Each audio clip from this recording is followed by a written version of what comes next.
alefa mitsongolika mipetraka mahita andravim-bodindry mihetsiketsika ohatr'izao mahafinaritra andramose ampivalilay somary mifampijery kely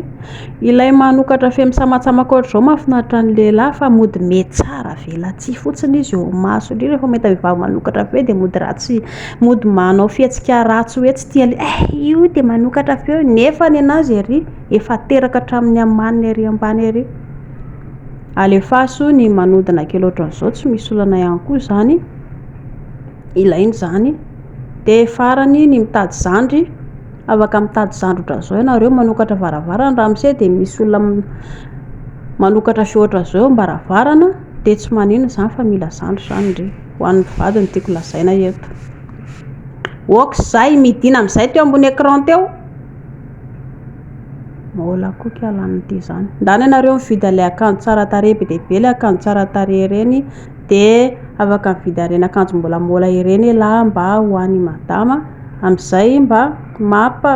mampatsiro ilaina foana zareo ny zava-baovao ny zavatra rehetrarehetra rehefa matetika dia lasa makaleo mandreraka be ilay izy ka ilaina ilay zava-baovao indrindra fa ny ao anatin'ny fiainanareo anankiroa ho an'ny mpivady zao nareo rehefa mpivady ao lasa manao alasa foay fotsiny nareo ilay rehefa raikitra ny asaritaka dia lasa mandreraka be ilay izy ny vola tsy misy ny vady koa ohatran'ny ova ny paozy dia lasa nareo te hisakafo ankafira lasa tsy mety. Position manaraka ery ambony latabatra ery indry mirangalitika manao ohatran'izao miandramose tsy maninona izany vao mahita an'izao ramose nareraka avy any am-piasana tonga dia vonona mihitsy izy amin'ny ady farany dia inona no amaranantsika anazy maka seza indry rika la princesse dia manokatra varavarana ramose dia eo indry manotsana ohatran'izao tsisy olana izany rehefa na izy le reraka avy any am-piasana aza mikapokapoka andravim-bodindry mihetsiketsika eo lasa